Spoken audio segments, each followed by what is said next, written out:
प्यारे बच्चों, एक बार फिर आपका स्वागत है। बाइनरी ऑपरेशन हमारा टॉपिक चल रहा है, द्विआधारी संक्रियाएं, और आज हम करेंगे इसके exercise question.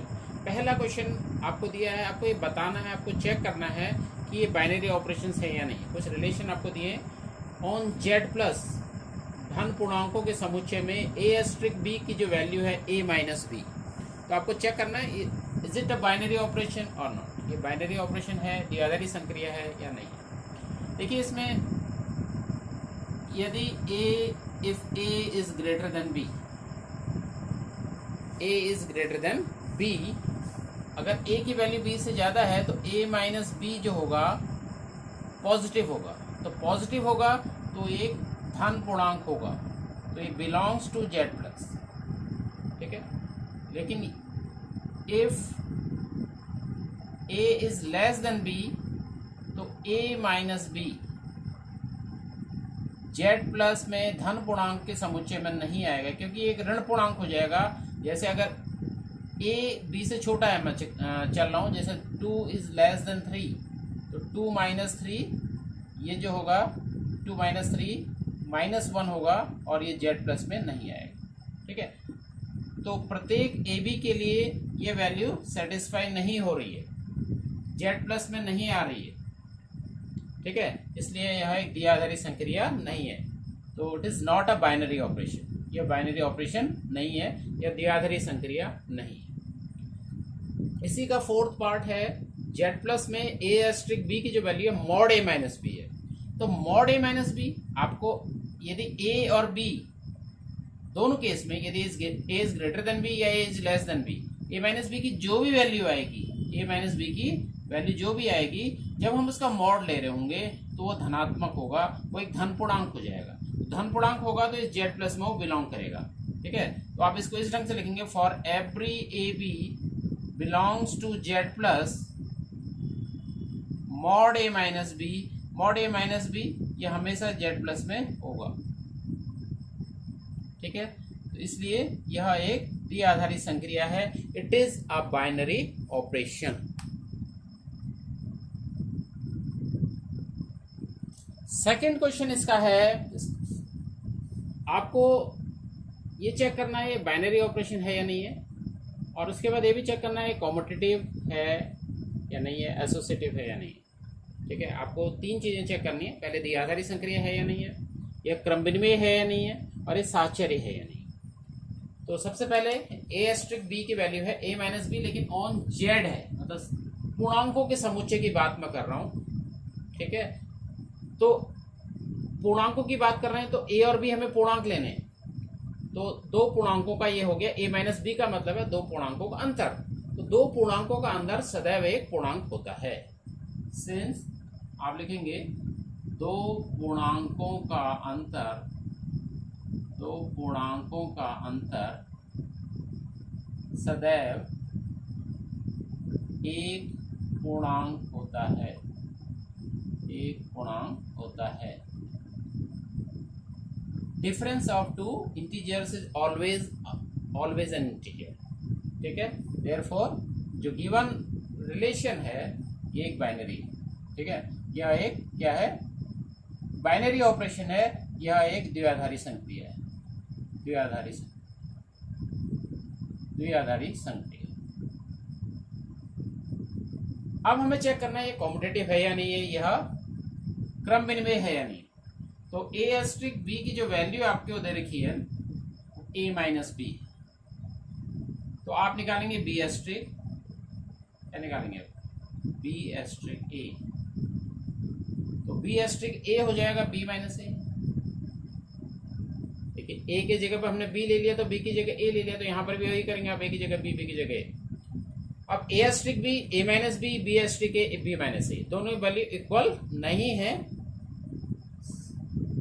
For every A B belongs to Z A minus B, ये बी माइनस ए के बराबर नहीं होता। प्रत्येक ए बी अगर पूर्णांक हम लेके चलते हैं तो ए माइनस बी और बी माइनस ए बराबर नहीं होते। तो यदि ऐसा है तो इसका मतलब है A minus B A asterisk B की वैल्यू है, और ये जो है ये B asterisk is not equal to B asterisk A, इसलिए यह क्रम विनिमय नहीं है, यह क्रम विनिमय नहीं है। It is not a commutative property. यहाँ पर कॉम्यूटेटिव प्रॉपर्टी नहीं अप्लाई हो रही है, कॉम्यूटेटिव नहीं है, क्रम विनिमय या कॉम्यूटेटिव नहीं है। तीसरा एसोसिएटिव आपको चेक करना है। एसोसिएटिव के लिए आपको क्या लेके चलना पड़ेगा? एसोसिएटिव ए एस्ट्रिक बी एस्ट्रिक सी। यहाँ पर पहले आप ए एस्ट्रिक बी को लिखते हैं, तो ए एस्ट्रिक बी की जो वैल्यू हो जाएगी, जिस ढंग से इसको डिफाइन किया गया ए minus B, A minus B, ये हमने लिख दिया ए एस्ट्रिक बी की जगह एस्ट्रिक सी। अब इसकी वैल्यू देखिए, ए एस्ट्रिक बी की से ही इसकी वैल्यू आप लिखेंगे, लेकिन ए की जगह पर आपको लेना है ए माइनस बी और बी की जगह लेना है सी। ए माइनस बी होता है मतलब इन दोनों का डिफरेंस लेना होता है, और डिफरेंस जब हम लेंगे तो ए माइनस बी माइनस सी, इसका और इसका डिफरेंस, इसको हम अगर सिंप्लीफाई करते हैं तो it is A minus B minus C, A minus B minus C. और जो दूसरा लेते हैं एसोसिएटिव में, इसकी वैल्यू जो इक्वल होनी चाहिए, ए एस्ट्रिक बी एस्ट्रिक सी। यहाँ पर आप यहाँ पर ब्रैकेट होता है बी एस्ट्रिक सी, तो सबसे पहले आप बी एस्ट्रिक सी की वैल्यू लेंगे। यदि ए asterisk B A minus B है तो बी एस्ट्रिक सी की जो वैल्यू हो जाएगी, इसको आप सबसे पहले लिखेंगे, ये ऐसे ही रहेगा, सबसे पहले वैल्यू लिखेंगे आप बी एस्ट्रिक सी की, तो बी एस्ट्रिक सी की वैल्यू इसी ढंग से ये हो जाएगा बी माइनस। अब आपको इसकी वैल्यू लिखनी है, तो ये भी इसी ढंग से डिफाइन है, मतलब यहाँ पर हम क्या ले रहे हैं, इसका और इसका अंतर ले रहे हैं, तो यहाँ पर इसका और इसका अंतर लेंगे, तो ये आ जाएगा ए माइनस, ब्रैकेट लगाएंगे बी माइनस, इस ब्रैकेट को आप खोल लीजिए, तो ये आ जाएगा ए माइनस बी प्लस सी। ए एस्ट्रिक बी एस्ट्रिक सी की वैल्यू, इसकी वैल्यू आ गई ए माइनस बी माइनस सी, और इसकी वैल्यू आ गई ए माइनस बी प्लस सी। ठीक है, तो ये वैल्यू इक्वल नहीं है, सिर्फ सी इक्वल टू जीरो के लिए इक्वल हो सकती है, बाकी के लिए जीरो इक्वल नहीं है। तो आप लिखेंगे for every A B C belongs to Z, ठीक है, A minus B minus C is not equal to A minus B plus C. ठीक है, तो दिस इम्प्लाइज ये जो वैल्यू है, ये जो वैल्यू है, ये वैल्यू है इसकी A asterisk B bracket asterisk C is not equal to, और ये वैल्यू ना हमने निकाली A asterisk B asterisk C यहाँ ब्रैकेट। तो ये साहचर्य के केस में दोनों को इक्वल होते हैं। कॉम्यूटेटिव कब होगा? जब ये दोनों की वैल्यू इक्वल आएगी। ठीक है, तो यहाँ पर यह इक्वल नहीं है, तो यह कॉम्यूटेटिव एसोसिएटिव भी नहीं है। हम एसोसिएटिव की बात कर रहे हैं। कॉम्यूटेटिव में ए एस्ट्रिक बी और बी एस्ट्रिक ए इक्वल होते हैं, तो ये ना तो क्रम विनिमय है, ना तो ये कॉम्यूटेटिव है, और एसोसिएटिव में ये दोनों की वैल्यू इक्वल होनी चाहिए, तो यह साहचर्य भी नहीं। ठीक है, it is not commutative and also not associative, तो साहचर्य नहीं। ठीक है, तो इस ढंग से इसको हमें इन दोनों प्रॉपर्टी को चेक करना पड़ता है। इसी का एक फोर्थ पार्ट दे रखा है यहाँ पर, ए एस्ट्रिक बी की value 2 raise to the power A B है, 2 raise to the power A B है, तो इसको हम चेक कर लेते हैं। यहाँ पर भी चेक करना है कि सबसे पहले आपको ये देखना है कि यह बाइनरी ऑपरेशन है या नहीं है, फिर आपको देखना है कॉम्यूटेटिव अर्थात क्रम विनिमय है या नहीं है, फिर देखना एसोसिएटिव साहचर्य है या नहीं है। सबसे पहले हम चेक करेंगे यह बाइनरी ऑपरेशन है या नहीं है। तो इसके लिए देखिए, ऑन जेड प्लस की मैं बात कर रहा हूं। जेड प्लस का मतलब होता है धनात्मक पूर्णांकों का समुच्चय। ठीक है, अगर ए बी, यदि A B, A and B belongs to Z plus, अर्थात दोनों क्या है, धन पूर्णांक हैं, तो इन दोनों का जो मल्टीप्लाई होगा ए बी, ये भी जेड प्लस होगा। ठीक है, तो बताओ एक धन पूर्णांक ए बी जो है एक धन पूर्णांक है, तो 2 raise to the power A B, 2 की घात ए बी, यह एक धन पूर्णांक है, तो 2 की घात कोई धन पूर्णांक, यह भी किसको बिलोंग करेगा, जेड प्लस को बिलोंग करेगा, यह भी एक धन पूर्णांक होगा। ठीक है, कहने का मतलब इसकी वैल्यू क्या आ रही है, धन पूर्णांक आ रही है, प्रत्येक A B belongs to Z, इसलिए यह द्विआधारी संक्रिया है, यह बाइनरी ऑपरेशन है, it is a binary operation. ठीक है, सेकंड हमें चेक करना है कॉम्यूटेटिव है या नहीं है। कॉम्यूटेटिव है कि नहीं है, इसलिए आपको ए एस्ट्रिक बी देखना है। ए एस्ट्रिक बी की वैल्यू है 2 रेज टू पावर ए। ठीक है, तो बी एस्ट्रिक है, बी एस्ट्रिक ए कितना हो जाएगा, देखिए ए की जगह बी, बी की जगह ए, तो यहाँ पर भी वही करेंगे आप, 2 raise to power B, 2 raise to power B. अब देखिए ए बी और बी ए इक्वल होते हैं, since A B equal to B, this implies तो 2 raise to power A B और 2 raise to power B A भी equal होंगे। अब 2 raise to power A B value है ए एस्ट्रिक बी और ये वैल्यू इक्वल है B asterisk A, B asterisk ए, ठीक है, बी एस्ट्रिक ए, ठीक है। तो ए एस्ट्रिक बी और बी एस्ट्रिक ए इक्वल हो गए, इसलिए यह कम्यूटेटिव प्रॉपर्टी यहाँ पर है। क्या है? क्रम विनिमय, क्रम विनिमय है, कम्यूटेटिव प्रॉपर्टी को फॉलो करता है। तीसरा हमें चेक करना है यह एसोसिएटिव है या नहीं।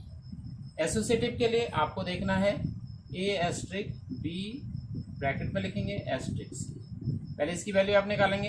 तो सबसे पहले ए एस्ट्रिक बी की वैल्यू आपको डिफाइन किया है जिस ढंग से 2 raise to power A B, ठीक है, एस्ट्रिक सी। अब यहाँ पर इसको देखिए एस्ट्रिक की वैल्यू है, तो ए और बी की जगह पर, ए की जगह पर 2 raise to power A B और बी की जगह पर सी आ गया, तो डिफाइन कैसे है 2 raise to power A B, तो 2 रेज़ टू पावर ए की जगह है 2 raise to power A B into C, कुल मिला के इसकी ये वैल्यू हो जाएगी, ठीक है। और ए एस्ट्रिक बी एस्ट्रिक सी साचर के लिए आपको ये देखना होता है, एसोसिएटिव के लिए।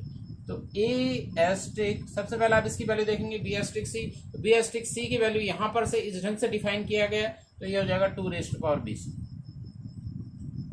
ठीक है। अब ए एस्ट्रिक बी की जगह पर ही है, तो आ जाएगा 2 रेज़ टू पावर होता है ए बी ए की जगह तो ए है, लेकिन बी की जगह 2 raise to power B C. अब इन दोनों को आप कंपेयर कीजिए, इसको और इसको, ठीक है। तो ये वैल्यूज देखिए 2 raise to power A into 2 raise to power B C, 2 raise to power C है और 2 raise to power A B है, तो दोनों वैल्यू प्रत्येक ए बी सी के लिए, प्रत्येक ए बी सी अगर जेड प्लस में है, अगर प्रत्येक ए बी सी धन पूर्णांक है तो ये वैल्यू इक्वल नहीं है, ठीक है। तो इसको आप लिख लेंगे इस ढंग से, सिंस,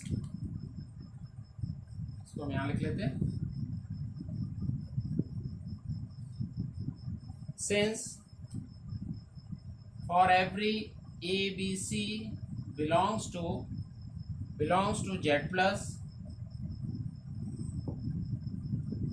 ठीक है, 2 रेज़ टू पावर क्या वैल्यू आई 2 raise to power A B into C not equal to 2 raise to power A into 2 raise to power B C, ये वैल्यू इक्वल नहीं है, इसलिए यह साहचर्य नहीं है, ठीक है, एसोसिएटिव नहीं है, साहचर्य नहीं है।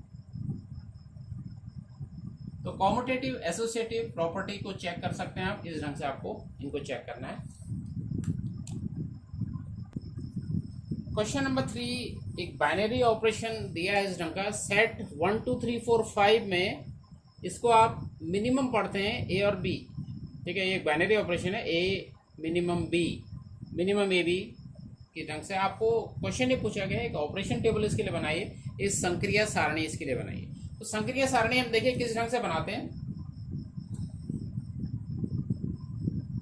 तो सबसे पहले जो संक्रिया है उसको आप लिखना है मिनिमम, ठीक है, और सेट ए के जो 1 2 3 4 5, तो इधर को आप भी ले लेंगे 1 2 3 4 एंड 5, ऐसे नीचे को ले भी, नीचे मतलब आप हॉरिजॉन्टल एंड वर्टिकल दोनों साइड को 1 2 3 4 5 लिखते हैं, टेबल बनेगी इस ढंग से।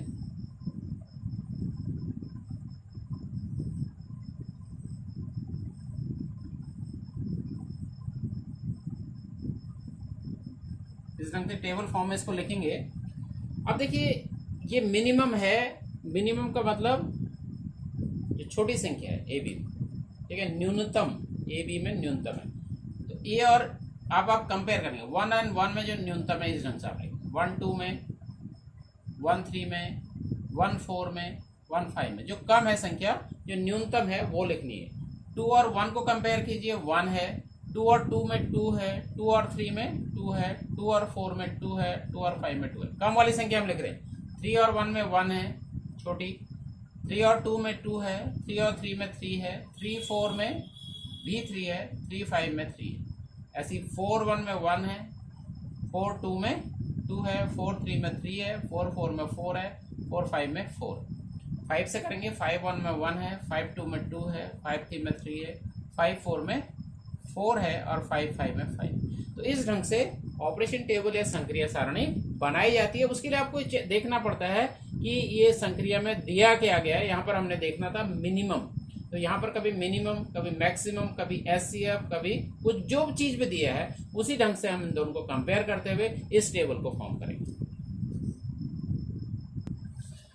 फोर्थ क्वेश्चन देखिए, यहाँ पर एक ऑपरेशन टेबल गिवन है, दी हुई है ऑपरेशन टेबल। आपको कुछ वैल्यूज पूछी गई हैं, इनकी वैल्यू आपको निकालनी है इस टेबल को देखते हुए। और ये पूछा गया है ये जो संक्रिया दी गई है या ऑपरेशन जो दिया गया है कॉम्पिटिटिव है या नहीं है, क्रम विनिमय है या नहीं है, और एक इसकी वैल्यू भी आपको निकालनी है। बिल्कुल सिंपली आप इसको देखेंगे। देखिए पहले हमें इसकी वैल्यू निकालनी है, तो ब्रैकेट लगा हुआ है 2 और 3 में, तो 2/3, तो यहाँ से 2 देखेंगे, यहाँ से आप 3 देखेंगे, 2/3 इसकी वैल्यू ये निकल के आ रही है। 2/3 की वैल्यू है 1, तो यहाँ पर इसको लिख लिया ना 1, 1/4। अब 1 की वैल्यू 4 पर, 1/4 की वैल्यू ये है 1। टेबल को देखते हुए वैल्यूज हमें लिखनी है। तो यहाँ पर सेकंड पार्ट में 3/4 की वैल्यू हमें पहले देखनी है, तो 2 ऐसे रहेगा, 2/, पहले हम देखेंगे 3/4 क्योंकि यहाँ ब्रैकेट लगा है, तो 3/4 की जो वैल्यू है ये है 1, तो यहाँ पर हम 1 लिखेंगे। अब 2/1 की वैल्यू जो है वो है फाइनली 1। तो इस ढंग से इनकी वैल्यू इस टेबल को देखते हुए हमें निकाल लेनी है। अब कॉम्पिटिटिव है या नहीं है, तो कॉम्पिटिटिव है या नहीं इसके लिए आपको देखना पड़ेगा कि कॉम्पिटिटिव कब होता है, A*B और B*A की वैल्यू बराबर होनी चाहिए, ठीक है। तो फॉर एवरी AB ये आपको बराबर होने चाहिए। तो यहाँ पर आप चेक कर लेंगे, जैसे 1/2 और 2/1 इक्वल है या नहीं, 1/3, 3/1, ठीक है, ऐसी 3/2, 2/3। तो ये प्रत्येक के लिए यहाँ पर आपको बराबर दिख रहा है, ये बराबर हो जाएगा, ठीक है। तो फॉर एवरी AB A*B और B*A इक्वल हैं, इसलिए यह क्रम विनिमय है, इट इज कॉम्पिटिटिव, क्रम विनिमय है। और थर्ड पार्ट में भी एक वैल्यू पूछी गई है, आपको इसकी वैल्यू निकालनी है। तो देखिए ब्रैकेट जहां पर लगा हुआ 2/3, इसकी वैल्यू, इसकी जगह आप लिख देंगे 1, 4/5 की जो वैल्यू है ये भी 1 है, और 1/1 की वैल्यू भी 1 है। तो ये इसका इस ढंग से बहुत सिंपली इस टेबल को देखते हुए इन वैल्यूज को हम लिख सकते हैं। आज के लिए इतना ही, थैंक यू वेरी मच।